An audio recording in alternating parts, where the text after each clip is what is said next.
People have used the genealogies of Genesis 5 and 11 to find out all sorts of things. The problem is that the Hebrew text we have today has different numbers than other translations of the Bible from ancient times. What does that say about questions like the age of the earth, the flood, and inspiration of the Bible? What are the original numbers? Today, we interview young earth creationist biblical scholar Dr. Andrew Steinmann to help us solve these difficult questions. How are you doing today, Dr. Steinmann? Doing pretty good. Good to be with Awesome. you, Zach. Great. Awesome. Yeah, it's been a pleasure. Last time we talked about these genealogies, whether they were gaps and all that different stuff. Today is going to be really interesting. So, uh, could you talk about just the general differences of Genesis 5 and 11, specifically in regards like why is that significant? Well, it's significant because people try to use it to date the age of the earth or when Mm, the flood happened. yeah. And what's significant is we have at least three different traditions that have come down to us from antiquity. Mm, And they don't always agree in the numbers. In fact, most of the time, they do not agree huh. in the numbers. There are occasions where they do, like, for instance, they all agree that Noah was 500 years old when he begot, or 600 years old when the flood began. So at times they agree, but many times they disagree. And those agreements can be quite significant. Hmm. And of course, I don't believe you can add up the ages anyway to get to the ends, the answer of when the flood happened or when the earth was created. But nevertheless, there are significant differences in these three traditions of the genealogy, and everybody has to try to account for them somehow in some way. Mm. Yeah. Yeah, and it also has to do with the Egyptian chronology outside the biblical text, because if you take just a very straightforward literal reading, like you can add up all the genealogies, it seems to contradict with the Egyptian chronology as as Yes, well as well as Luke, because Luke has this extra person in his genealogy that doesn't seem to be in these other texts. Um, right. so so that inspiration as well, because we have to figure out, what is the inspired text, right? Um, so can you give us just the general, uh, like, I guess, actually here, yeah, could you give us a short intro into all the different texts we have that are mentioning these different genealogies? Obviously, the Masoretic text, Septuagint, but there's others that maybe most people aren't familiar with. Yeah. So, well, let's start with the Masoretic text. It's the traditional Hebrew text of the Old Testament. Its manuscripts are fairly uniform. There's very little variation. We know that the Masoretic text goes back to a very ancient tradition because a number of the Dead Sea Scrolls follow very closely with the Masoretic text. Hmm. So scholars often call these Proto Masoretic texts. And so the Masoretic text, even though our earliest manuscripts of Masoretic text are from the Middle Ages, we know that it goes back to a tradition that predates the time of Jesus. Hmm. The Septuagint is an interesting collection of translations, and we should be very clear that it's not like a modern Bible translation where Bible translators will translate the entire Bible all at once. The Septuagint is actually a collection of translations. Now, when it comes to the Pentateuch, the five books of Moses, scholars are pretty much agreed that those were all probably done as one translation. So, uh, Genesis through Deuteronomy is usually considered done by maybe one translator or team of translators. But then when you get outside of that, all the various books of the Old Testament were translated at different times and probably in different places. Hmm. So the book of Proverbs shows a very different type of translation technique than the Pentateuch. Oh, wow. The books of Samuel or Kings or Chronicles are all different types of translations. In some books of the Septuagint, we actually have two Greek versions. There's two Greek versions of Daniel, for instance. So when we talk about the Septuagint, we should keep in mind we're not talking about a single Bible translation. However, for what we're looking at today, the book of Genesis, we are talking about a single translation that probably covers Genesis through Deuteronomy. Hmm. And that was probably done before the time of Jesus. Most likely, most scholars agree it was probably done in Egypt, perhaps Alexandria, Egypt, where there was a large concentration of Jews who had adopted Greek language, and therefore they needed the scriptures in their own language. And so scholars are generally agreed that that's where the Septuagint of Genesis comes from. Hmm. We have another tradition called the Samaritan Pentateuch. This is the five books of Moses as preserved by the Samaritan sect. We meet the Samaritans, of course, in the New Testament. But the Samaritans had their own scriptures, their own version of the books of Moses. They did not recognize any scriptures outside the book of Moses. Hmm. So it only covers Genesis through Deuteronomy. The Samaritan scriptures make some interesting changes. The Samaritans changed some passages in the book of Exodus and elsewhere to make it look like it's all right to worship on Mount Gerizim, where the Samaritans worshiped, instead of in Jerusalem, where the Jews worship. Those additions seem to be later than the original Samaritan Pentateuch text. Those were probably added by the Samaritans when they took over their particular text of the Pentateuch.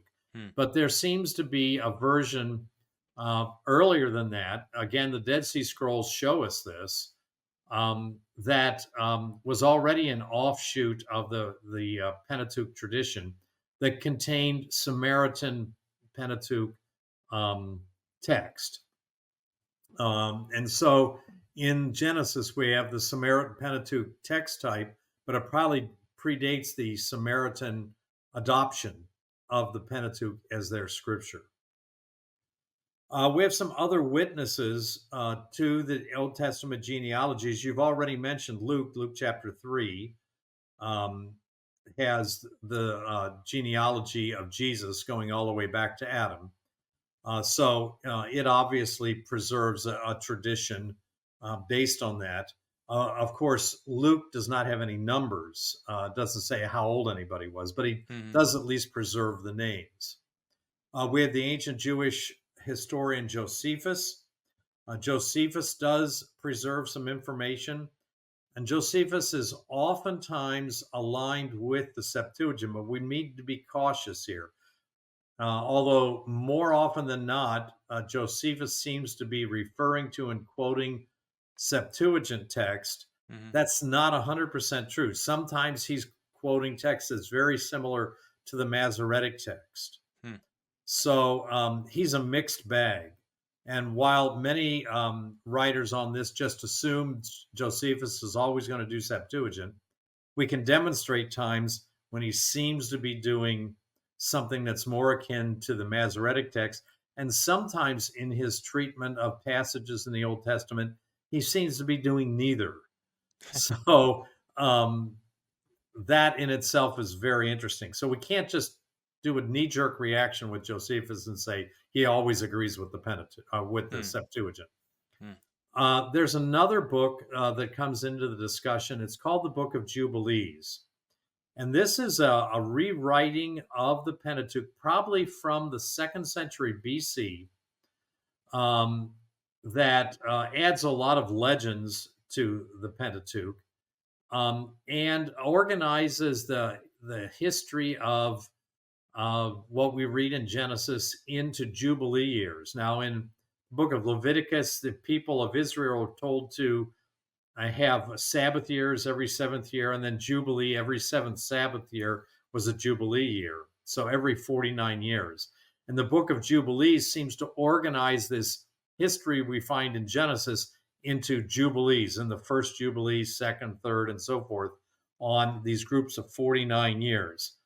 As I said, the book of Jubilees adds a lot of legendary material. For instance, specifically in what we're looking at, the Genesis genealogies, and adds names for wives Hmm. of the all the patriarchs there, which obviously are not recorded in Genesis, and a lot of other legendary material about these people Hmm. that can't be found anywhere else, only are found in the Book of Jubilees. Hmm. Now, the Book of Jubilees is preserved for us um, in an Ethiopic tradition. It probably was originally written in Hebrew, but we have very little of the Hebrew left. We have some Latin and some Greek versions of Jubilees, but they're fragmentary. The only complete version of Jubilees is the Ethiopic version, preserved by the Ethiopian Christian Church. And the manuscripts there are fairly late. We're talking 14th and 15th century AD. There's been a lot of time between the composition of the Book of Jubilees and the manuscripts we have of Jubilees. Hmm. And so we always have to be very cautious that what changes took place over those 1700 years between the writing of the Book of Jubilees and the text of Jubilees as we have it in these Ethiopic manuscripts. Right. Mhm. All right, that's very helpful. Okay. And we also have some, I guess, other early church fathers and stuff like that who mention, Yeah, numbers here we and there. yeah, we have church fathers. We have some Jewish writers that besides Josephus that occasionally mention things that have to do with the genealogies. And I don't want to go into each one of them. That might take Right. up all our time. Sure. But yeah, there are a few other sources Mm. that also lend a voice to the discussion. Yeah. Really interesting. Okay. So for those that aren't textual critics, would you mind shortly explaining what are the typical causes of a certain manuscript being different than the others? Obviously you have like intentional area or errors, and then you have unintentional ones like, someone writes something down wrong and they meant to write something else. Could you talk about that, how that happens? Yeah. So, well, we have to keep in mind that we don't have the original copy of any book of the Bible, Hmm. Old or New Testament. All we have are copies of the original, and oftentimes copies of copies of copies of copies. Um, and as people are copying things over by hand, there's no printing press. They have to copy them over by hand. We can have different types of errors creep into the text. Hmm. A person can read something and read it wrong and then write it down wrong Hmm. because they read it wrong. A person can write something and write it rather sloppily, and then the next person who copies it over misunderstands what they intended to write. Sometimes, in order to get copies made quickly, a manuscript was read out loud to a room full of people who knew how to write, and each one of them wrote. So, if you want to make 5 copies all at once, Yeah. somebody sits at the front desk, reads the work in Greek or Hebrew or whatever, and then 5 people write it down. Well, you can have mistakes of reading, of pronunciation, of hearing that creep into the text. And there are evidence of that. Now, with the Masoretic text, eventually the people who copied over the text, men named Masoretes, the Masoretes forbade that to happen. You can't copy this over by having somebody read it to you. They wanted you to actually see it, so you didn't make errors of hearing Hmm. or pronunciation or something. However, before the Masoretes got involved, the Hebrew text might have been copied over this way, and we have some evidence of this in a particular interesting Hebrew word. There's 2 Hebrew words that are pronounced "lo." One means not, okay, and the other means to him. And in fact, in the Hebrew manuscripts, we find these 2 words confused. So this probably is evidence that at one point in time we had this reading things out loud, and somebody said "low," and somebody wrote down the wrong "low." Um, so that even can apply to Hebrew manuscripts, although to a lesser extent, because that practice was put a stop to at some point in time. So unintentional errors can be things like two similarly shaped letters. And somebody reads a manuscript they're copying over, and they write down the wrong letter because they look at it and they read it, but they substitute a similarly shaped letter for it. This is called graphic confusion, and it happens all the time in the manuscripts. Sometimes it's just a matter of um, they skip a line, or they skip from a word in one line to a word in the next line because you have the same word in both lines, and they leave out all the information in between because it was just an eye skip, or they skip between similar words in the same line. So you can leave things out. Sometimes things are written twice when they shouldn't have been written twice. This is called didography, from ditto, twice. So all those type of things can happen that are accidental, not intentional changes to the text. And many of these can be detected by comparing manuscripts or manuscript traditions. And you can see at times when this happened. One that happens in Genesis, we have this interesting thing. Whoever sheds human blood, by humans his blood will be shed. God tells Noah after he gets off the ark, and God institutes capital punishment. Mm-hmm. Well, you have whoever sheds blood of humans by humans. In the Septuagint tradition, apparently there was a skip from that first humans to that second humans, and one of them was left out. That's an example of this type of unintentional error. And we can see that one in the Septuagint manuscripts, where the just an eye skip, nothing nefarious about it. So those are unintentional errors. But it seems that at times in antiquity, people intentionally change the text too. Now that sounds really strange to us nowadays. We would never intentionally change the Bible text. Yep. But in antiquity, this was known to happen, and happened with some frequency. And it happens in a number of different ways. One of them is to harmonize text because of logical difficulties. And so the scribe is reading along and he goes, wow, I see a logical difficulty in the text here. Something has to be wrong. And so he changes the text to make it make sense. So one example in Genesis is we know that Joseph had two sons, Ephraim and Manasseh. And then later on, we are told that Israel, or Jacob, adopts Joseph's two sons as his own. And he says to Joseph, any sons you have after this will be counted as your sons. But these two sons of yours, Ephraim and Manasseh, will be my sons. Well, Joseph never is said to have any more sons. So he only has two sons. And so at one point in Genesis, it says Joseph has two sons. But the writer of the Septuagint says, well, that doesn't quite comport with Jacob maybe implying that Joseph might have more sons. So he changed the number from 2 to 9 to give Joseph more sons. And it's obviously he's trying to take this idea of Joseph perhaps having more sons and actually putting it in the text, because he thinks the text as it stands doesn't quite make sense. Yeah. So we have that type of intentional change.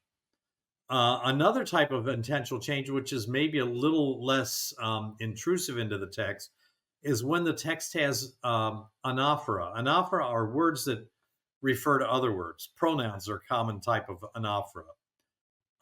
Or demonstrative pronouns, this or that, or relative pronouns, who or which or that.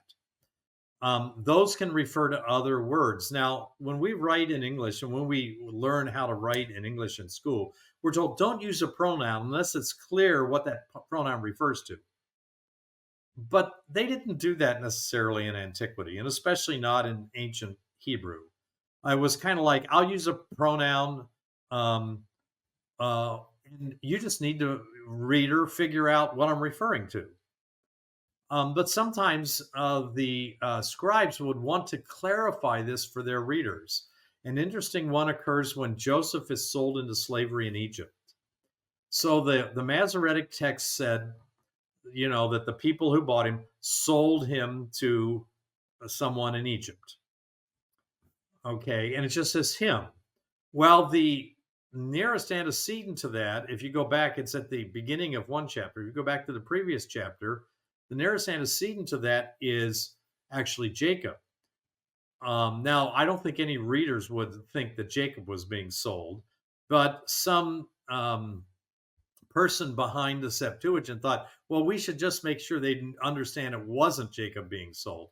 So they changed him from him to Joseph to make sure that you knew it was Joseph that was sold into slavery and not Jacob. Mm, And so sometimes they will change from a pronoun, for instance, to a noun to make sure you know what that pronoun was referring to. mm, And we find this in the Samaritan Pentateuch and very often in the Septuagint, not in the Masoretic text so much. The mm, Masoretic text just leaves the pronoun there. mm, So that happens. That's a change because of anaphora. Sometimes they correct what they perceive to be grammatical errors in the text. Hebrew marks all nouns and verbs as either masculine or feminine. Occasionally, what will happen is you will have a masculine subject noun with a feminine verb or vice versa. This happens occasionally in Hebrew. And sometimes the scribes, especially in the Samaritan Pentateuch, will go ahead and change the gender or something like that mm. to correct the grammar because they perceive a grammatical problem there. Again, not a very intrusive thing in the text. Usually doesn't change the meaning of the text, Yeah. but they do change those things. Um, so we have these intentional changes in the text. Some of them are very intrusive in the text. We'll add something into the text to clarify, like that 9 sons of Joseph. It's quite different to see 2 sons of Joseph and 9 sons of Joseph. And some of these can be quite dramatic, and some of them not so much. Mhm. One that's not so much is actually in the first mention of marriage in the Bible. A man will leave his father and mother and will be joined to his wife, and they will become one flesh, the Hebrew text says in the Masoretic text.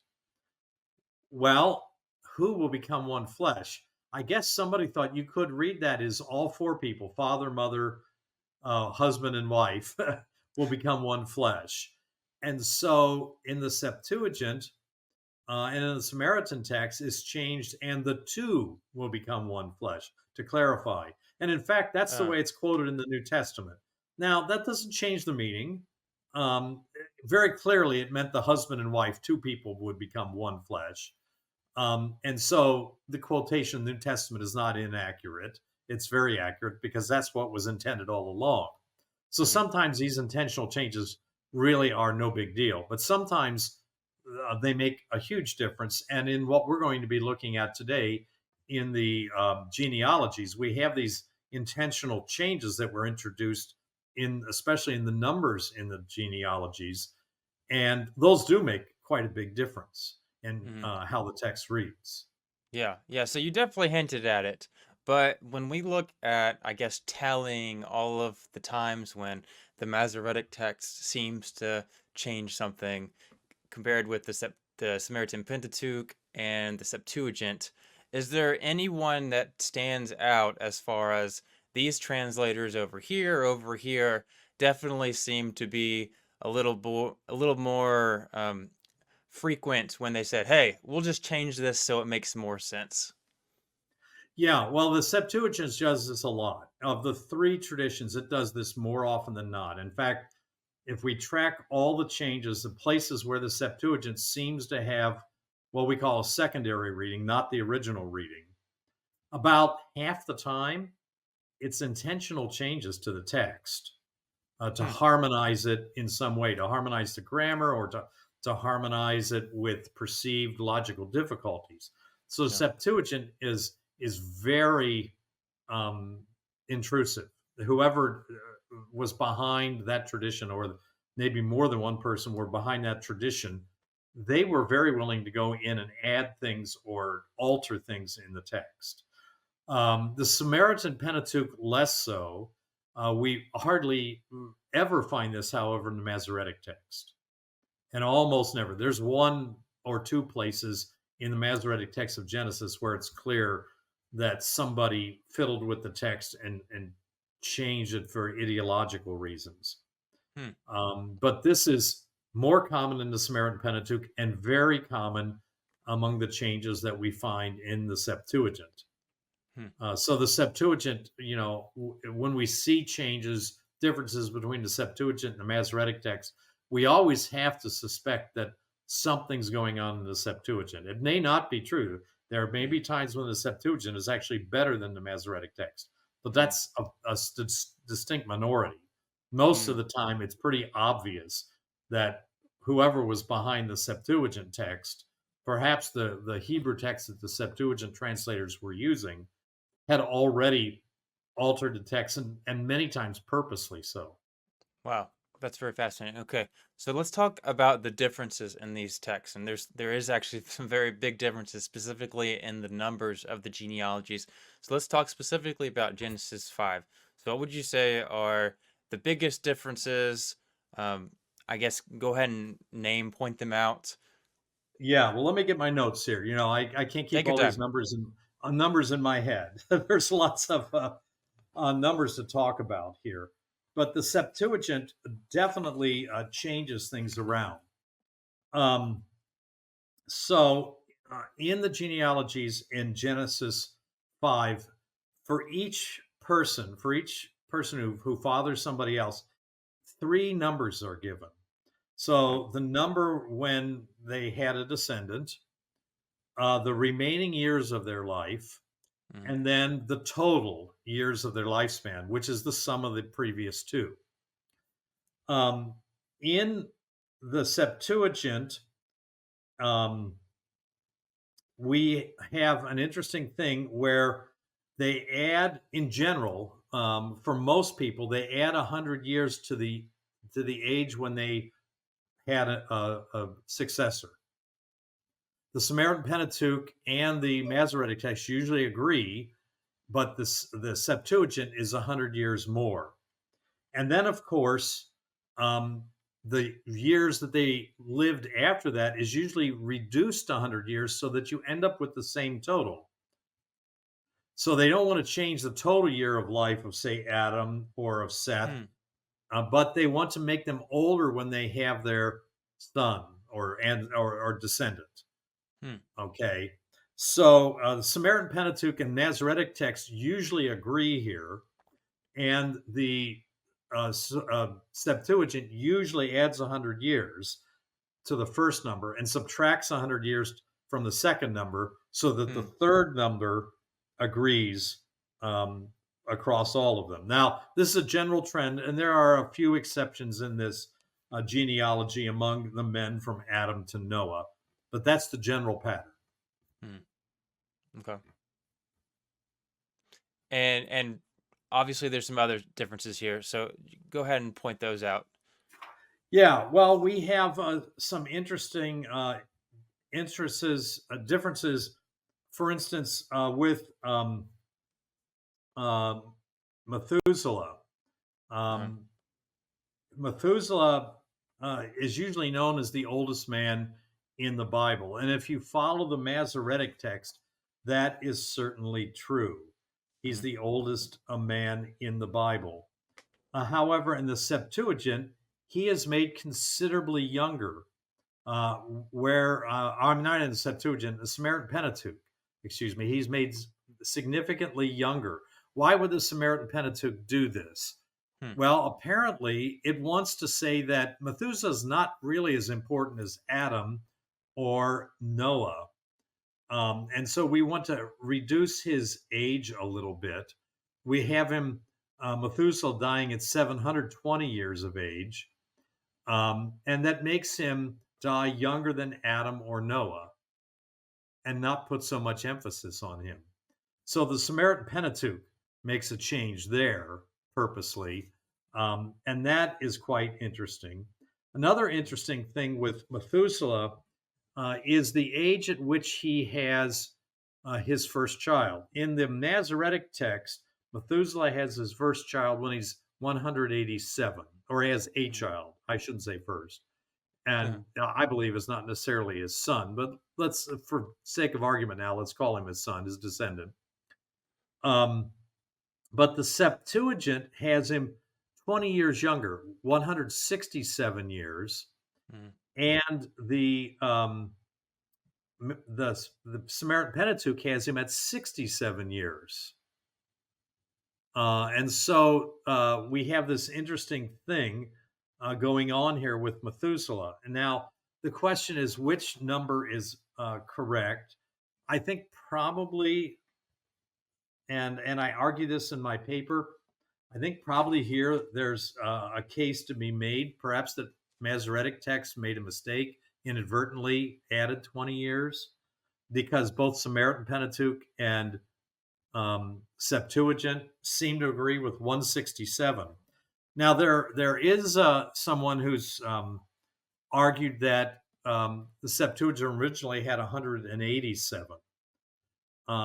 Henry Smith tends to argue this way. And he argues that, well, there's some evidence that Septuagint had 187. And he points Hmm. specifically to a man called Demetrius the chronographer. Um, Demetrius lived about 150, 200 years before Christ, let's say second century BC.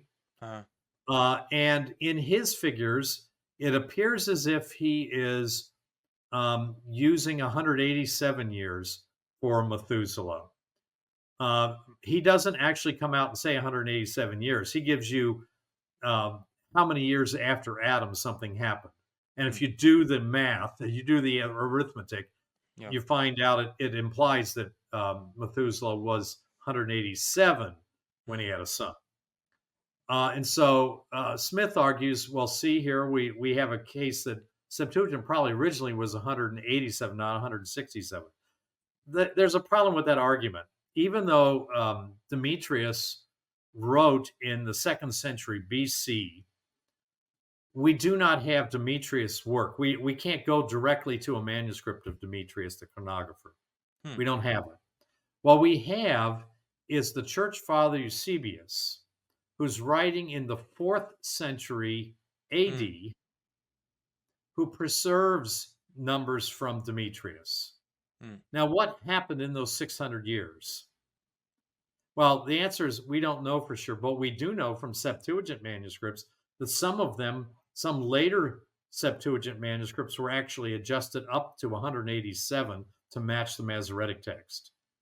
So were also Demetrius's numbers adjusted Hmm. before Eusebius got a hold of them? Well, we don't know. We can't know.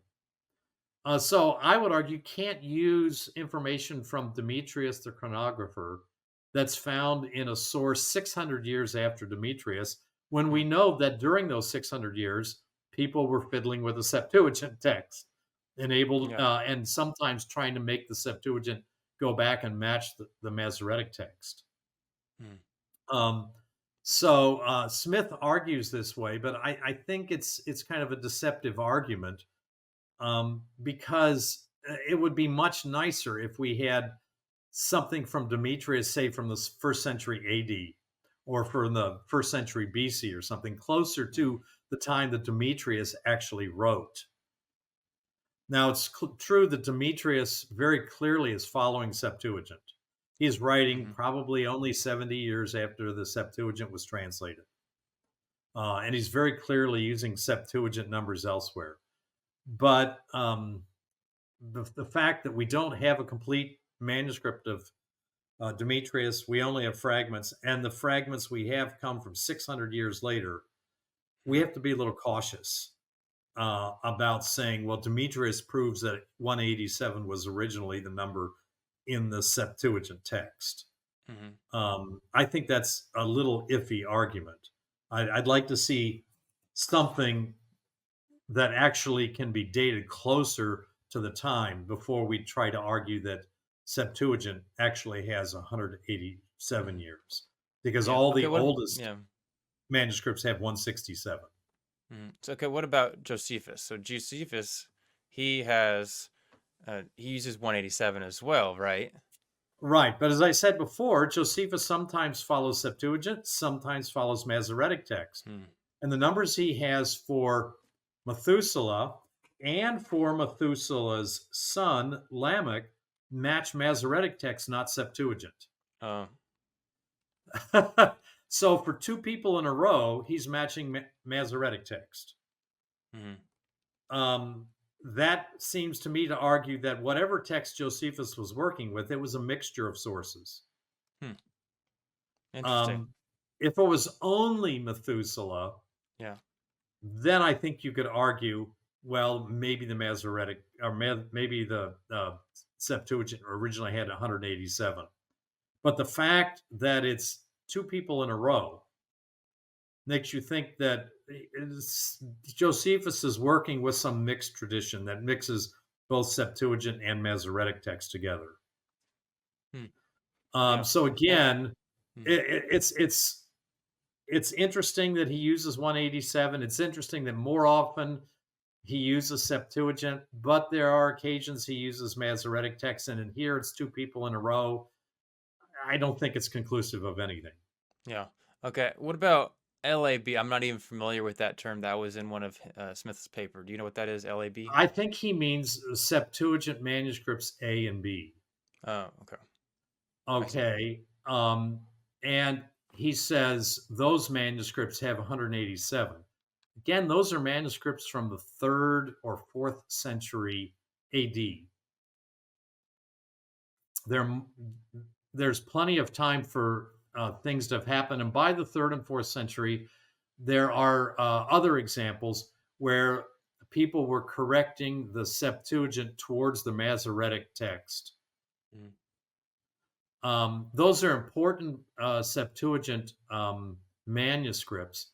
I think he's actually wrong about one of those. He's relying on an edition of the Septuagint that was done fairly early on. The more accurate scholarly edition of the Septuagint, I think, Codex A, Alexandrinus, actually does not have the number he thinks it has. It's reported in an earlier and less complete version of the Septuagint that has a few text critical notes in it, but not the extensive text critical notes of the scholarly version of the Septuagint, known as the Göttingen Septuagint, because it is produced in Göttingen, Germany. Hmm. The Göttingen Septuagint doesn't support what Smith thinks the Septuagint says. Mm. I think he's looking at the older Rolf's version, RAHLFS Mm-hmm. version of the Septuagint, Mm-hmm. which was the precursor to the Gittingen Septuagint. Yeah, I see. So it seems like the earliest text, maybe we are wrong about this, or I'm wrong about this, but it seems like the earliest text we have of the 167 number is with Theophilus of Antioch in 183. So Yes, that's certainly not as early as Demetrius and Josephus. At the same time, there's reason to doubt those other texts. So it's support, but obviously nobody's going to say, "Hey, Theophilus says that, so that's what it is," right? right. Yeah. So the point here is we cannot be sure that the 187 was in the text early. We can argue Mm, that it might have been. Okay. We know that it was in the text later, and we know that other changes to the Masoretic text were made to harmonize it with made to the Septuagint to harmonize it with the Masoretic text. So you want to argue that 187 was original? I would say there's smoke, but there's no definite fire there. I see. Okay. And so we can disagree about that, but it can't be used as definitive proof. I see. It'd be nice to use Demetrius, but again, our copies of Demetrius are late. Mhm. I'd like to have a copy of Demetrius that was actually from earlier towards Demetrius's time. Right. Yeah. Yeah. So the thing with me is, maybe you can correct me on this, but it seems to me that, hey, if the Septuagint translators like, just hypothetically speaking, on your position, say the Septuagint translators, they have the Hebrew text, they're translating from Hebrew to Greek, they change the number to the, what is it? Sorry, I got they change it to 187, I and think Masoretic text probably, is wrong. mm, 167 was original. okay, right. Okay, so yeah, so they go from 167 to 187, and from the Hebrew to the Greek, and then at that point, they're going to be, Yeah, giving out their Septuagint yeah. translations, right? Let And me let me let me okay, correct this a little bit. sure, Okay, I think 167 was originally what was there. okay, Septuagint translators faithfully reproduce 167. okay. Later on, 187 is introduced via the error that crept into the Masoretic text. Hmm. So Oh, I I see. okay. So I think that's what happened because we have evidence elsewhere of Hmm. Masoretic text type creeping into the Septuagint later in its history. Okay, I see. Um, and I, for the most part, I don't think the Septuagint translators themselves are innovating. I think they're translating what they see in front of them. Hmm. Okay, so that the Hebrew text type they had in front of them already reflected these changes. Oh, interesting. Okay. Interesting. All right. So just I did a quick little Google search. So the LAB, that's the Liber Antiquitatum Biblicarum. That's a Hebrew-based first century AD text that is a work attributed to first century Jewish historian and scholar Pseudophilo. This is Oh, okay. So, okay, yeah, we're talking pseudophilo again. Again, keep in mind that we don't have that first century work. I'm not exactly sure about that work, but if my memory serves, and I could be corrected on this, my memory serves, if that's what he's referring to, mhm. um, the first manuscripts we have of that are medieval. Hmm. Again, who knows what happened between the first century and the Middle Ages Yeah. in that text? And again, there was a tendency to correct things towards the Masoretic text at times. Mm. So, especially, and we're talking what's supposed to be a Hebrew work here among Jews, especially among Jews, there was a tendency to correct things towards the Masoretic text. Hmm. Less Interesting. so among Christians, but especially among Jews. Yeah, I see. Okay. Uh, so, so again, you have something, but again, I'd like to see. Don't give me evidence for something that dates back to the first century, but is I don't know 700, 800, or 1,000 years later Mhm. with the earliest manuscripts. I want to see something closer, you Right. know. Sure. Um, and this the only place where that's acceptable is where is perhaps in Old Testament studies because we don't have anything close to the time of Moses for the Pentateuch. Mm. So everything is late, Yeah, relatively speaking. I see. Yeah, that makes sense. Okay, so back to these 100-year differences here. Let's see. Yeah, so back to these 100-year differences. So you think that the Septuagint translators, they raised it to, what was the claim again? Because for what reason? Well, I think they are raising it. kind of to make things fit their view of history in cases. Uh, Um, and I think um, what they're trying to do is in their period of time, they already knew that the numbers didn't work with what they knew about Egyptian chronology. hmm, So if you add numbers to them, you get longer periods. hmm, And so I think already then they were trying to say, we're down here in Egypt. We know that you couldn't have a flood that early, you couldn't have creation that early because we know a little bit about Egyptian history and it just hmm, wouldn't work. Of course, their view of Egyptian history was not always 100% correct, yeah. but I think they were doing that to kind of make it comport with what they knew about Egyptian history. Um, and I think it is another case of evidence to shows that the Septuagint of the Pentateuch was translated probably in Egypt. Hmm. Interesting. Okay. All right. And on the other hand, I guess the way we're looking at it is, hey, we're trying to figure out why these numbers were essentially changed. There is another theory where we see a lot of Jews after Jesus's time, and a lot of people are saying, "Hey, Jesus is going to come back soon. If you add up the genealogies in this certain way, then we can calculate when Jesus is going to come back after the end of like 6,000 years or whatever."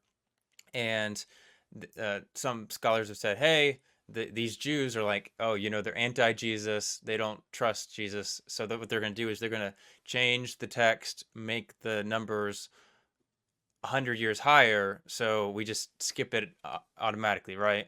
Like, what Yeah, do you think about that? What do you think of the Jews changing it like that? I'm not much for conspiracy theories. Okay.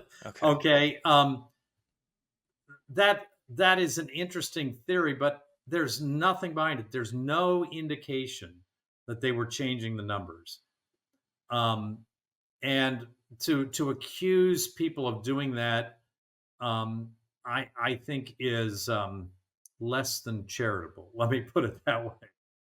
Um, the same thing happened, unfortunately, among the church fathers um, with respect to the Septuagint. The church fathers, except for Jerome, didn't read Hebrew, but they did know that sometimes in their conversations with Jews about the Old Testament and whether it was Hmm. about Jesus and so forth, they would quote the Old Testament differently than they read it in the Septuagint. And they would accuse the Jews of changing the Old Testament because it didn't match the Septuagint. Okay. That's not what was going on. Well, actually, what was going on is the Septuagint was reflecting a different tradition that had already changed the text. The Hmm. church fathers didn't know that. Right. So this seems to me to be a version of that type of argument that has been revived. Um, I I don't think you can make that argument. It's pretty clear, for instance, that at times when Josephus has numbers that match the the the Masoretic text, that the Masoretic text wasn't fooling around. The Jews weren't fooling around with things and changing them. And I'm just a little put off by conspiracy theories like that. I don't think they serve our Christian witness very well, especially our Christian witness to Jews. Hmm. Um, I don't think we should accuse them of doing nefarious things to the text to avoid to make it read about Jesus. If they were going to do that, then why didn't they drop out Isaiah 53? No. Just cut it right out of the text, right? They don't do that. They reproduce it faithfully. They may try to explain it in other ways, Hmm. but they don't go fiddling with the text to get around what Christians were teaching. Hmm. And to accuse them of that, I think then blunts our witness to our Jewish neighbors. Hmm. Something I don't want to do. Yeah. That makes sense. I see. Okay.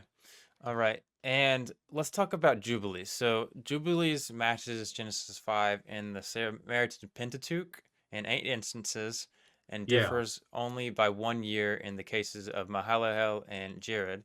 The Masoretic text matches Jubilees and the Samaritan Pentateuch's begetting ages for the six antediluvian, and yeah, and therefore some have argued that the Book of Jubilees changed the original text, considering the Book of Jubilees changed pretty much everything, right? Um, yeah, but and then the Septuagint and Masoretic text followed along with the interpretation made by the Book of Jubilees. So in other words, the Book of Jubilees changes the original text, and then the Masoretic text and Samaritan Pentateuch were like, oh, the Jubilees has these numbers, so obviously those must be right. yeah. Well, first of all, there's no indication that Jubilees was that influential. Huh. You have to argue that Jubilees was very, very influential to have that done. Um, I think in general, we have to say that Jubilees was a sectarian text. Hmm. It was not used by the majority of Jews. Um, it definitely did not come from priestly circles.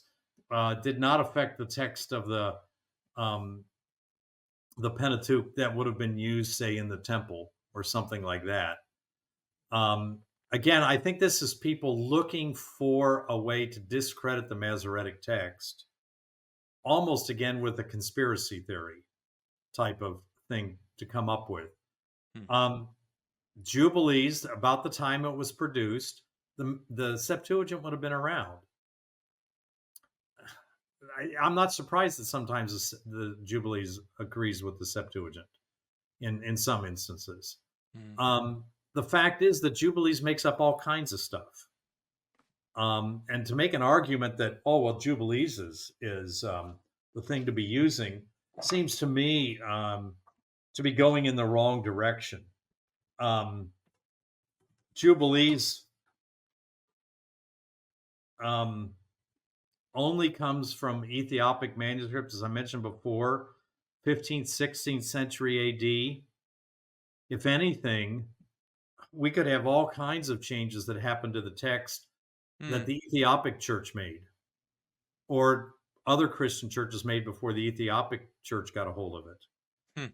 I don't know. But again, we have a lot of centuries that went on um, between the two. Yeah. And we don't have much of the original Hebrew text, certainly nothing that affects Genesis 5. So to base an argument on that on 15th and 16th century Ethiopic manuscripts Right. seems to me again to be a really weak argument, Hmm. because you simply don't know what kind of fiddling what went on with the text. Yeah. And again, we would be horrified that people fiddled with the text. We don't do that. But that happened in antiquity and in the Middle Ages all the time. This is wrong, so we'll just correct it, you know, Hmm.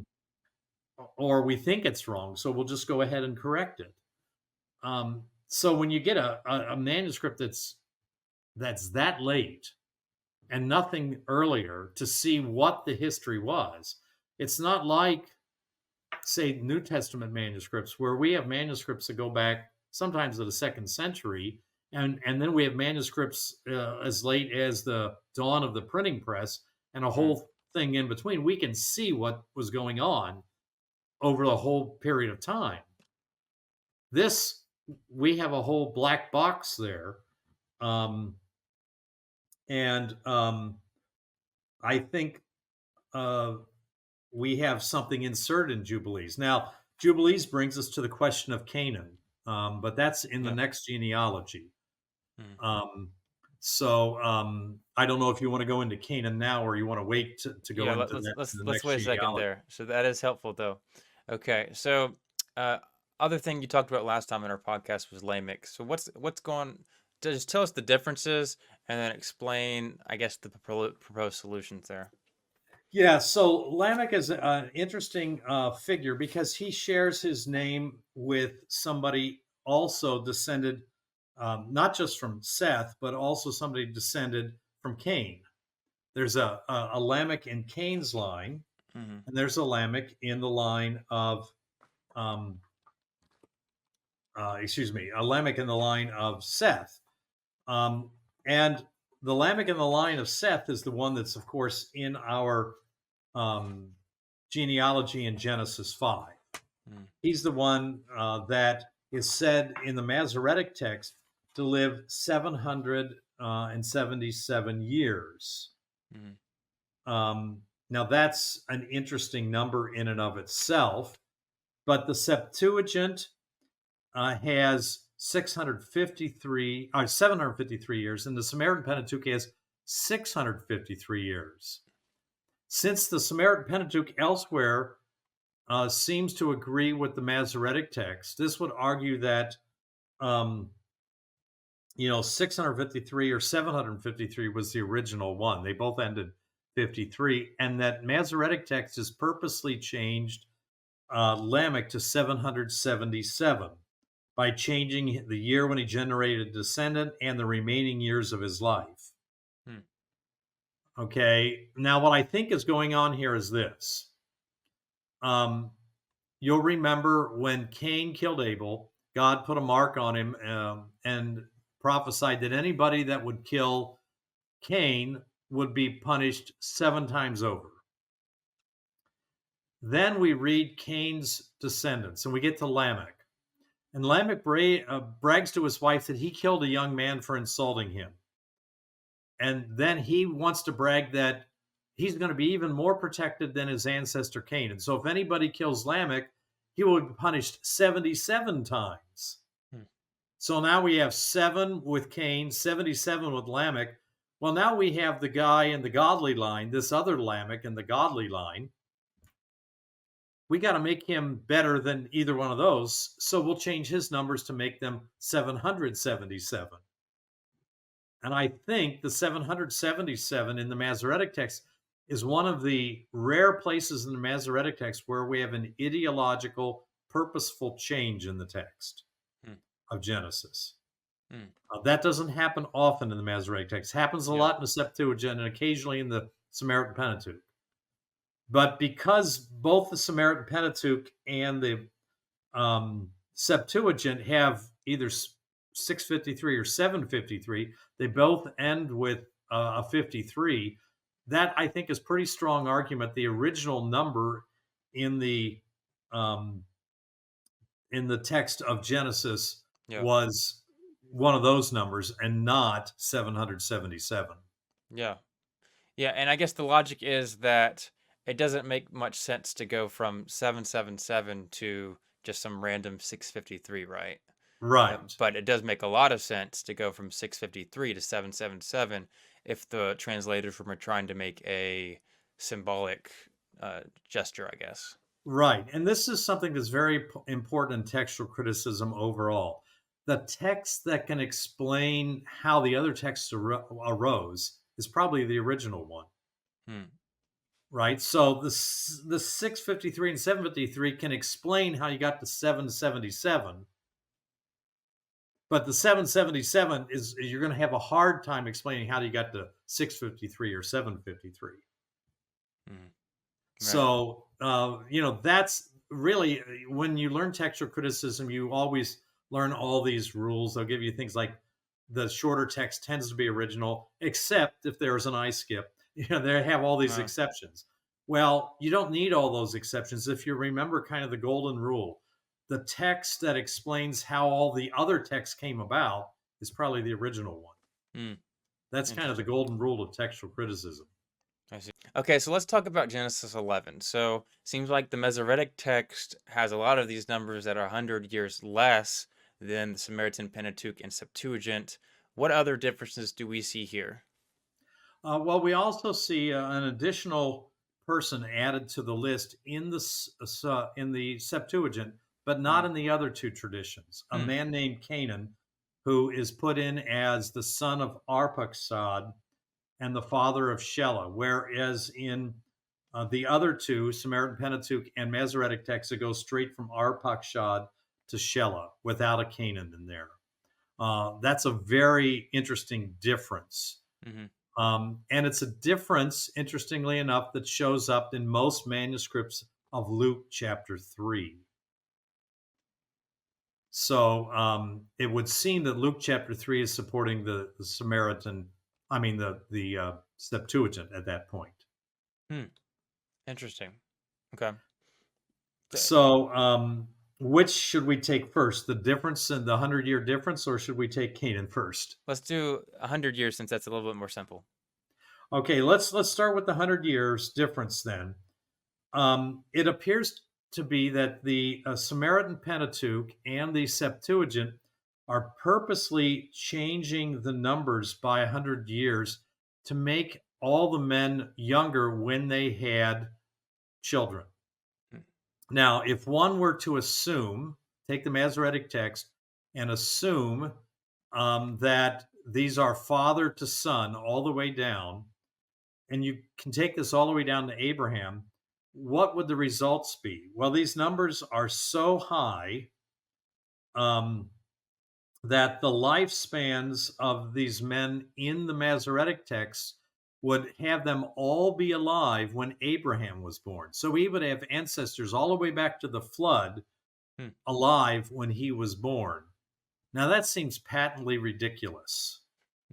And so what happened was the Samaritan Pentateuch and the Septuagint reduced the ages of these men so that when Abraham was born in the Septuagint, his great grandfather, grandfather, and father were around when he was born, but nobody else.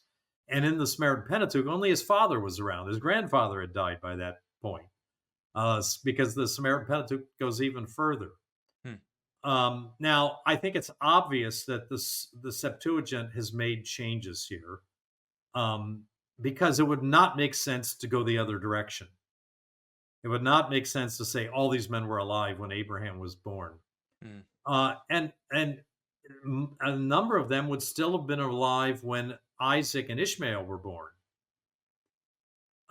which is really ridiculous too. Yeah. Uh, and you have an interesting statement by Abraham that makes it doubtful that these men could have been alive when Abraham was still around. The reason for that is when Abraham is told he is going to have a son, he says, "I'm 100 years old." He basically says, "Can a man 100 years old have a son?" You know, he's saying a man 100 years old is not sexually vigorous enough to beget a son.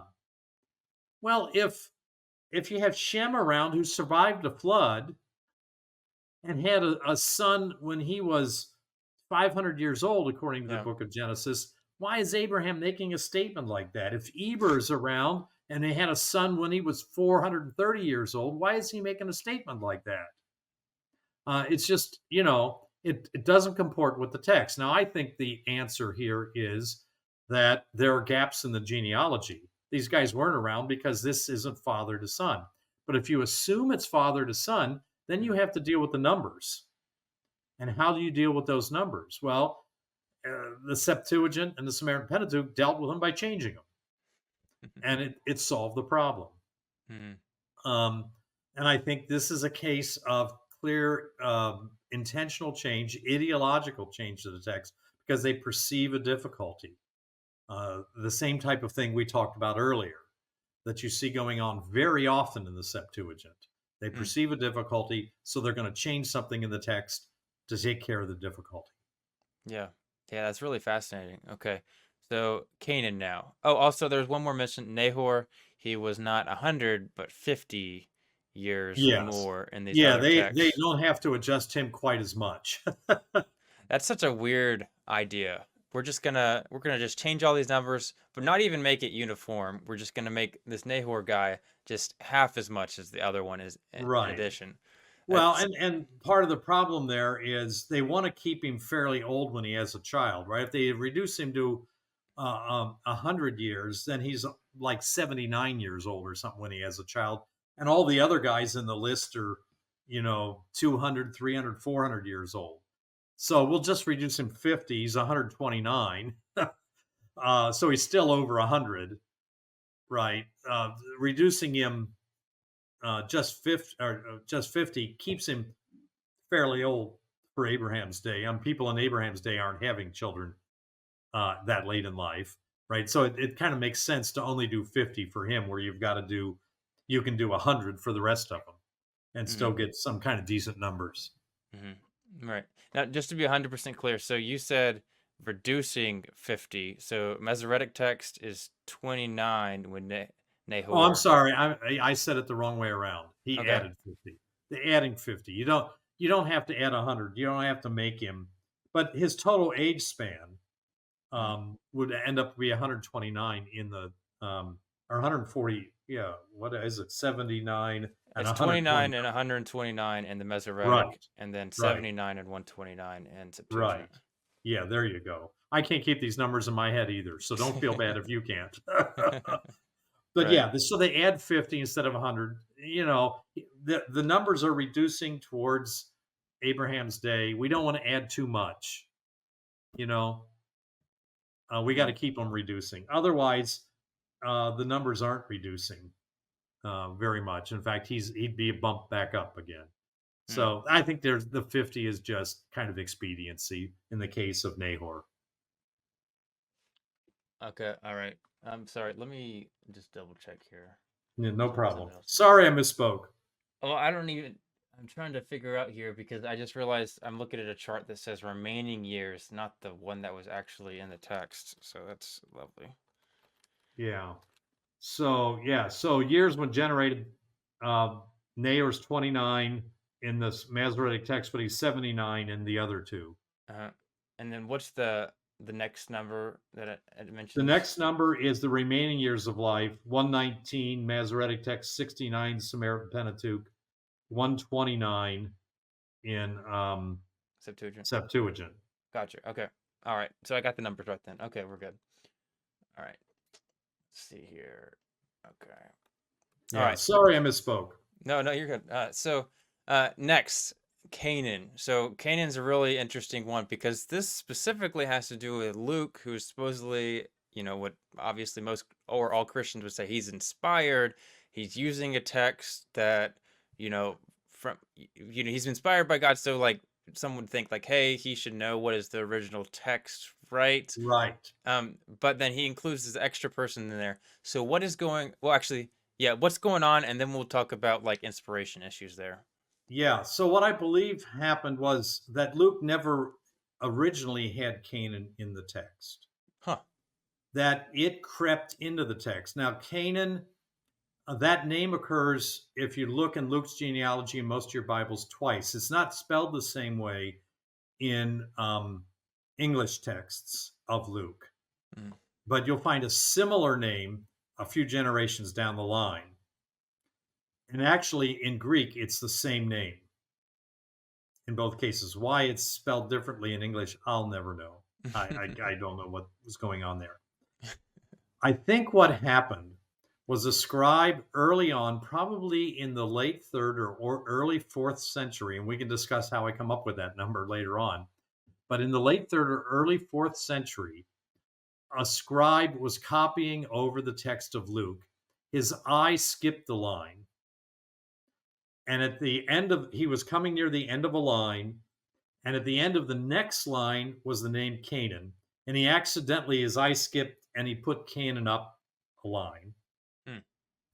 And then he copied over, and then Canaan was in the next line too, right? So you got two guys with the same name, and at least in the Greek text, even if they don't look that way in the English text.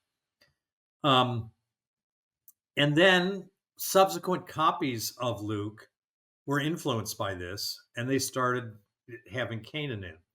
Now, what evidence do I have for this? Well, if we look at the Hebrew tradition of Genesis, Canaan is never there. It's not in the Samaritan Pentateuch. It's not in later Hebrew uh, things like Seder Olam Rabbah, which dates to the 2nd century. He's not there in Josephus. He's not there in a couple early church fathers that predate the late 3rd century who had the Septuagint and were working with Septuagint. Um, so he doesn't show up in the church fathers, as far as I know, until Augustine in the um, late third century or early fourth century. Hmm. So Augustine is the first one I know of among the church fathers that actually includes Canaan. Furthermore, we have a very early manuscript of Luke, P75, and P75 probably comes from the second century. Now, P75 is fragmentary, and in the genealogy of Luke, there's only fragmentary parts. But on the line that should contain Canaan, from the beginning of the line till somewhere in the middle of the line where we have a letter that we know has to be associated with a certain spot in the genealogy, there's not enough room to put in Canaan. You Hmm. can put in Arpachshad, you can put in Shelah, but you can't put in Canaan too. Okay, there's just not enough room there. So P79 would argue, P75, excuse me, would argue that Canaan was probably not in that text. And if you look in critical editions of the New Testament, it has P75 with an asterisk next to it, meaning P75 apparently didn't have it. Because we can't be absolutely sure. We have to be clear about this, but there's no room for it. Okay. We don't know what was there in P75 because it hasn't survived. There's a hole in the text. Yeah. Okay. But there's another manuscript, manuscript Bitsa, which is usually, Bitsa is usually abbreviated D in the list of Hebrew manuscripts. Now, D is a peculiar manuscript, and it's a lot of interesting different readings. And in fact, it records the genealogy backwards from the way it is everywhere else in Luke. Okay, but it does not contain Canaan either. And that wouldn't be much of an argument because D is such a peculiar manuscript. But even a prominent text critic, Kurt Aland, who is a very prominent New Testament text critic, says if you only have D, it doesn't mean much. But if you have D plus another piece of evidence, then you should suspect that the D is pretty reliable. Hmm. And we have another piece of evidence, P75, plus the early church fathers who apparently are writing in Greek and don't read Hebrew and therefore are using Septuagint, and they don't have Canaan in their lists either. Hmm. So it would seem to me what happened was Canaan was a mistake in Luke. And then Christian scribes who were working on copying Genesis knew Canaan was there in Luke, but wait a minute, he's not here in Genesis. So what do? They add Canaan in Genesis. Now, the problem with adding Canaan in Genesis is that we don't have any numbers for him. Luke has no numbers. He just has a list of names. Mm-hmm. So where do we get numbers from? Well, it's interesting that Canaan's numbers are exactly the same as the next person in the list, Shelah. And if you look in these genealogies, no two people have the exact same numbers. Oh my goodness. So it looks like they took Shelah's numbers and gave them to his supposed father Canaan and put him in. Now, other evidence that Canaan was added. There are other places in Genesis, in the early chapters of Genesis, where they also inserted Canaan, which are clearly insertions. So there's a case in Genesis 10, the Table of Nations, where we get a list of brothers, and in amongst the brothers is Canaan, and one of the brothers is Arpachshad, who's supposedly the father of Canaan. Now, what's Canaan doing there when this is supposed to be a list of the brothers? Well, he was inserted in. And in fact, there's a couple places where he's inserted in. If we go to the book of Chronicles, the Septuagint version of Chronicles, the tradition is mixed, but Canaan is inserted in some manuscripts in Chronicles too. And it's clearly, I don't want to get into the technical details, but in a paper I published on this called Challenging the Authenticity of Canaan, Son of Arpachshad, I get into the technical details of why that is so clearly a addition of Canaan into the text of Septuagint Chronicles and some Chronicles manuscripts. It's done so ham-handedly that you can just tell it was a later insertion. Now, this leads us to Jubilees. We mentioned Jubilees earlier. Jubilees, again, originally came from the second century BC, but we don't have it in any manuscripts until the 15th or 16th centuries in Ethiopic. Well, Canaan is in there between Arpachshad and Shelah. It's interesting, though, that the book of Jubilees mentions 22 patriarchs from this point to this point. And if you count 22, Canaan makes it 23. So it looks like he was added in again.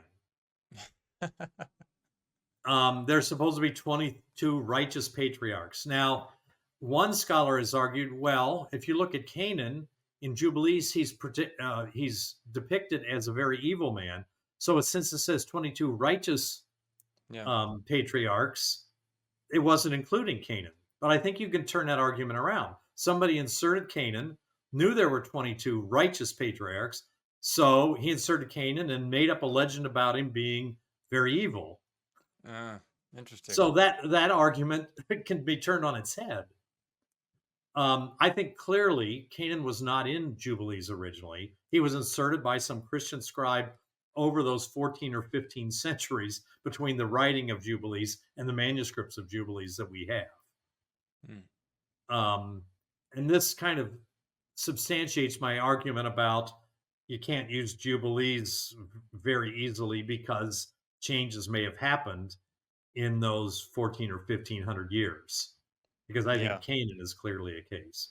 That's really, so I really would argue fascinating. that the inspired text of Luke never had Canaan, that it was an insertion by accident in the late 3rd or early 4th century, and then it was a purposeful insertion into the Septuagint manuscripts of Genesis and at times Chronicles and Jubilees, all which came down through Christian hands. I think you brought up an important point about the inspiration. When we talk about the inspiration of Scripture, what does it apply to?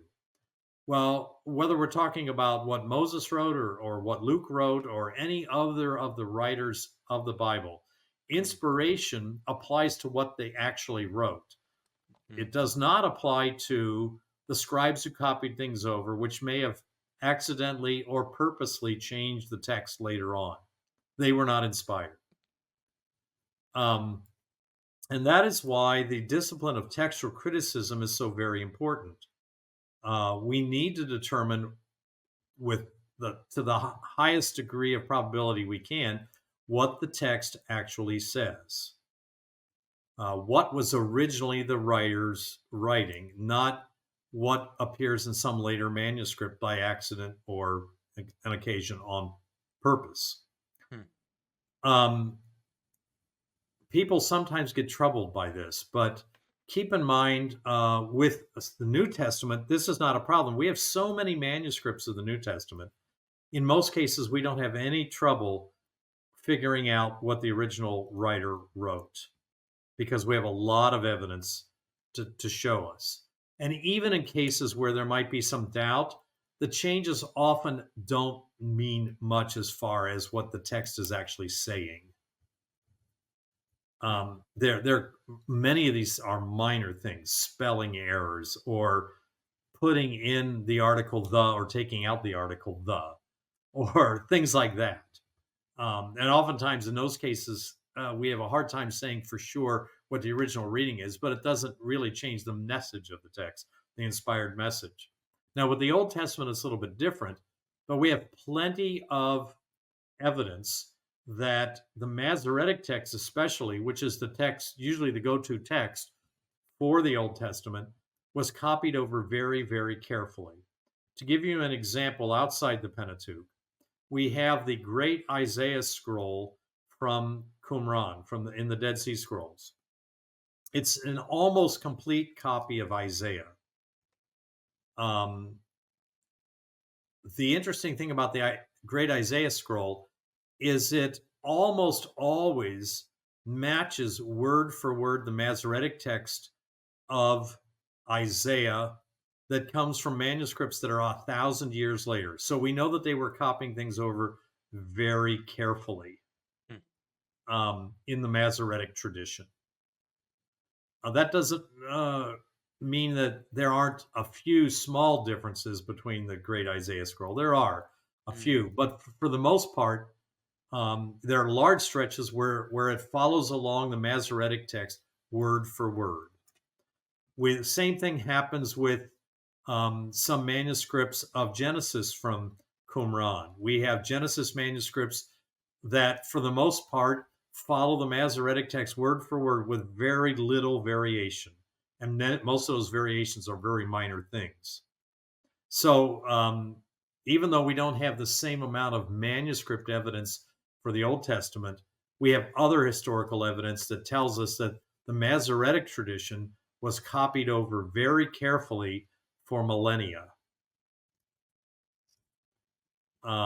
which is not true of, say, the Septuagint, where we have lots of Septuagint manuscripts, and we see that it wasn't so carefully copied over. Hmm. Um, so, I don't think people should worry about the Bible's teaching on the article of inspiration. The Bible was inspired. We know what it said to a high degree of certainty when it came from the pen of Paul or Luke or Moses or Jeremiah. And the places where we are somewhat uncertain, um, those places are not major changes to the text. They don't change what the text teaches about Jesus or our salvation or anything else. Mm-hmm. Okay. I appreciate that. That's very helpful. All right. So last little bit here. So uh, Dr. Henry Smith, he actually he mentioned your arguments here for the Jubilees being added later.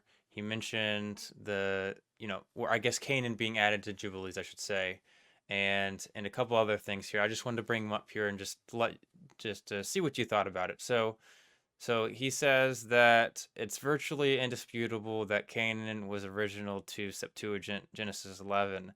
And then he mentions one, two, three, four, five texts, Septuagint texts, all later than the third century AD that show, like, the point say, hey, like, he must have been original to that. So it's your theory that at some point before these texts that Canaan was added before, right? Yeah, the Canaan is added. I think you can pinpoint it to late third, early fourth century. Okay. Um, he gives text from the late third century. Well, that's exactly where I think it's being added. Hmm. I'm not sure how that argues against me, Yeah. Okay. Now, um, because I think that's where it probably arose. right, that fits with your interpretation, right? So, on the other hand, the the story of, let's see here, yeah. So you said that um, Canaan was added to Jubilees by Christian scribes after the fourth century A.D. Yeah, Um, well, late third, early fourth. Yeah, okay. to be So more accurate. right, right.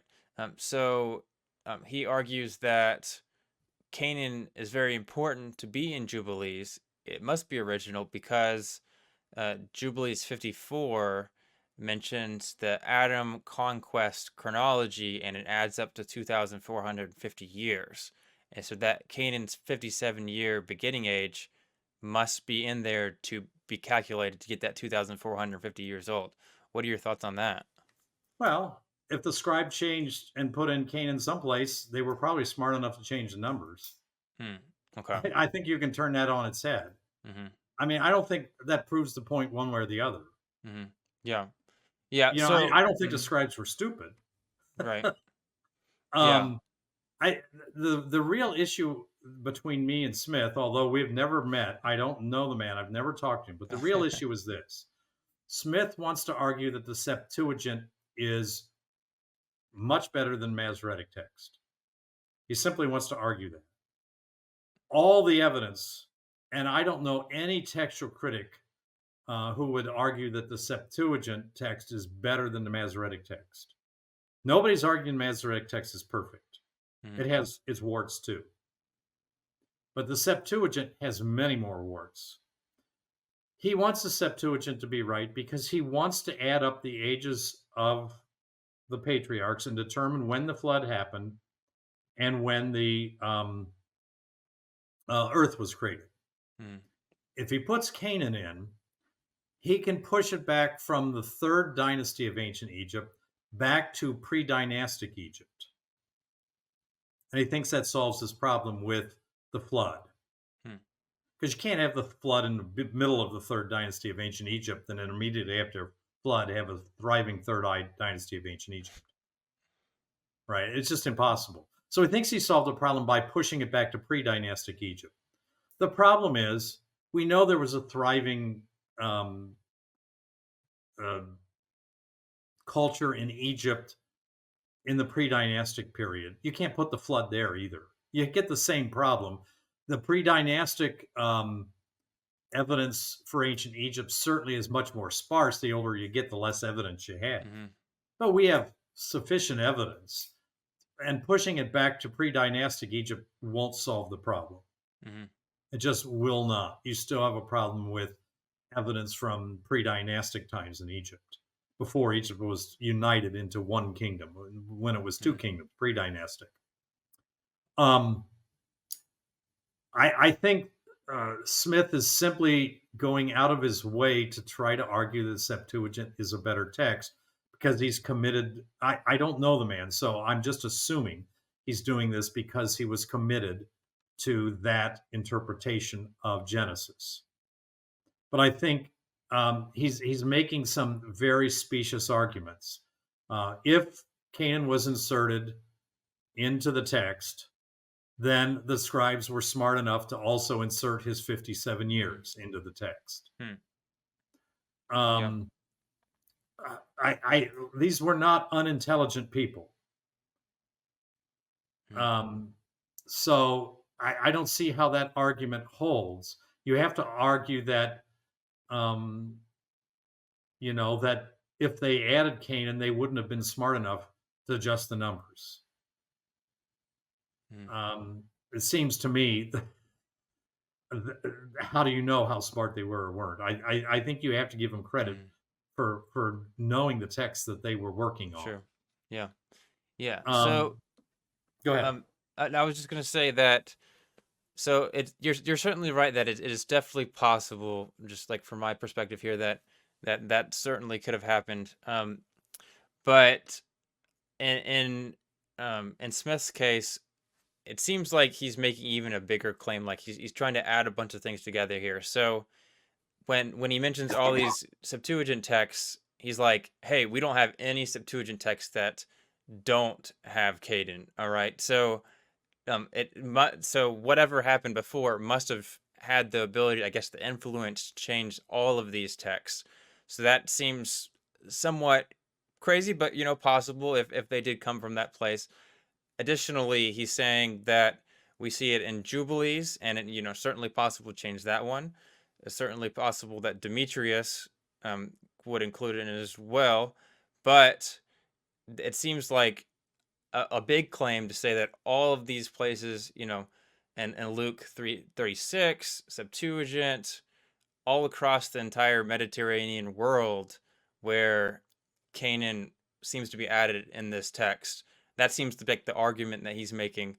Do you think that he just misunderstood a lot of these different places? Like, in other words, it seems like very simple to say, hey, like, he was in there compared to all these other people over here messed it up and added him later. Yeah. Well, let's keep something in mind. Okay. Um, we're talking third century. we're talking the height of persecution of Christians. Hmm. A change in one text, when people are going around persecuting Christians, trying to burn their texts, everything else, change in one text could be very influential if it was the one that was major copied over, Hmm. right? Secondly, um, we know that Canaan was inserted in some places in Genesis. There's just no way he's not just inserted in Genesis 11. He's inserted in Genesis 10. Hmm. He's inserted in Genesis First Chronicles 2. Not the book chapter 2. Also, First Chronicles also. So it's very clear that they were inserting Canaan. It's very clear that Canaan's numbers are the same as Shela's numbers.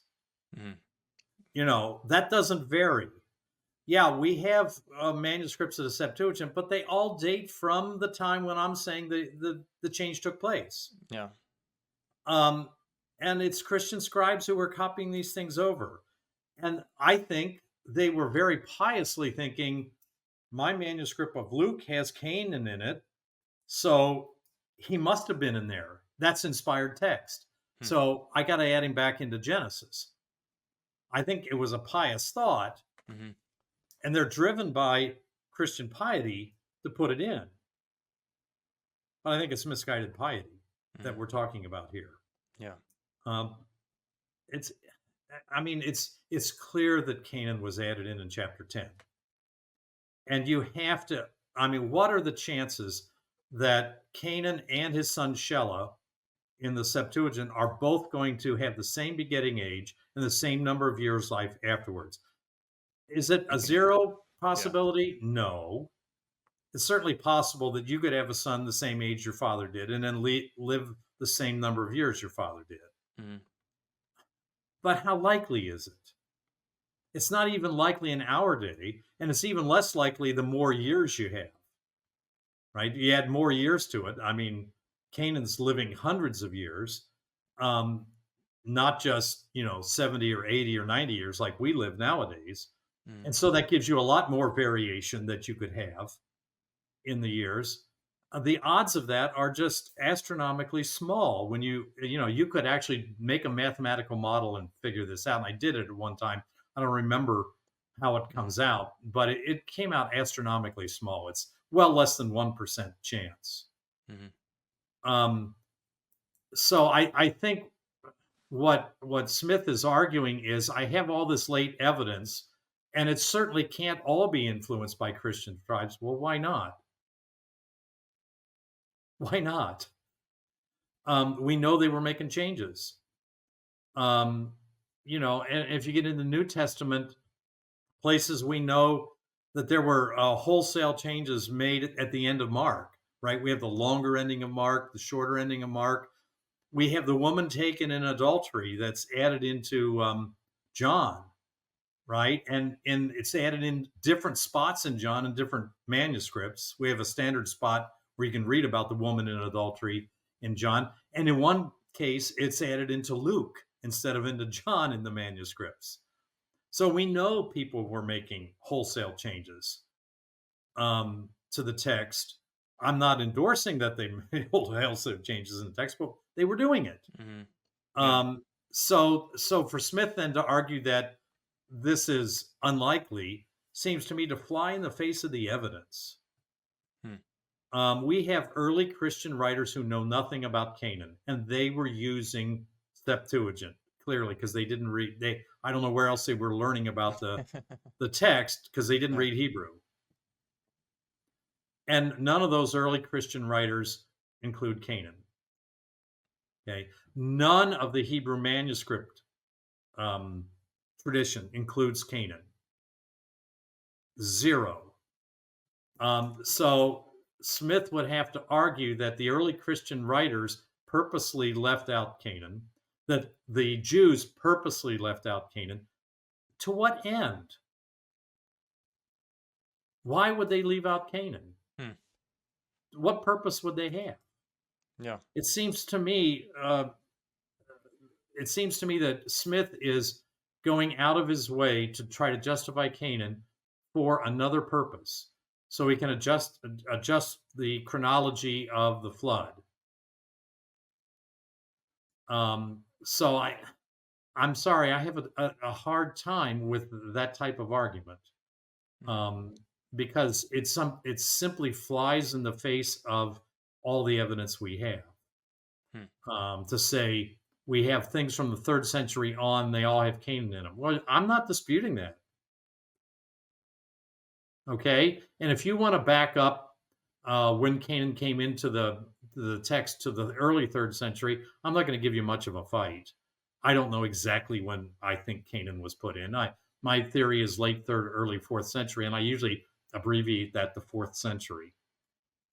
Um, but if you want to argue early third century, have at it. I'm not going to debate that. I don't think gotcha. that's Yeah. I don't think that's a big Right. deal. All right. One thing I did want to mention, though, it looks like Canaan's beginning age of 130 is necessary for Demetrius's post-flood chronology, indicating that Canaan was in Demetrius's Septuagint. So, although it is a later text, it seems also that you're. Would you also say that, hey, the People were fiddling with Demetrius. That's what I think is going on. We don't okay, have Demetrius before Eusebius, fourth hmm, century. yeah, I see. Yep. And keep in mind, all these texts were handed down in Christian circles. Hmm, And I think you had Christians who piously were adding Canaan into the text because they saw it in Luke. yeah, yeah, it makes sense. Okay. All right. Um, Well. yeah, Mhm. I don't want to be too hard on Smith, but I think he's not being upfront about why he's doing this. He's doing this for an ulterior motive. Mm. At Yeah. least that's my impression. I've never met the man. Mhm. He's never told me that point blank. But from all appearances to me, that's what he's doing. Right. Right. Which doesn't necessarily make him wrong. He could be right, but maybe even for the wrong reasons. But Yeah, it we does all make do right. that. Yeah. But I've it's done also that yeah. myself. It does make it suspect though. Um. Yeah. Yeah. So, anyways, it has been a pleasure talking to you. That is all we've had today. It's Yeah. been an awesome discussion here. Um. Any last words? Uh. Where can we check out your resources? Yeah, well, I have a site on academia.edu. All my scholarly papers are there, including two papers that feed into today's discussion. One is a comparison of Genesis and three traditions that I talked about, and the other one is on the omission of Canaan. And if people want to get down into the reads, kind of look at that, they can see my arguments there. Um, these are things that don't pertain to our salvation. I want to, we're saved whether Canaan was in the text or not Mm. by the blood of Jesus Christ. That's not a big deal. But I do think it's important in closing to say that we not try to press the biblical text into things where it should not be pressed. When we do that, when we try to say, I can know exactly this or that, when there's lots of questions to be raised of whether I can actually know this or that, and I think one of those things is when the flood happened, um, we can end up calling into question the entire gospel message. And why would we want to do that? Mm.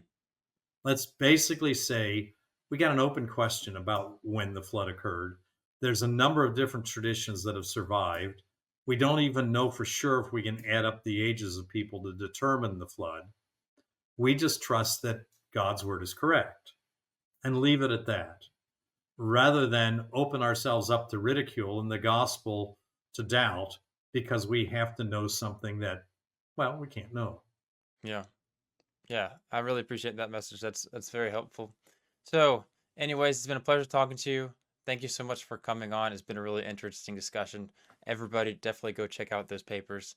But otherwise, Dr. Steinmann, it's been a pleasure talking to you, and I hope you have a good rest of your night. Okay, thank you. You too, Zach. Awesome.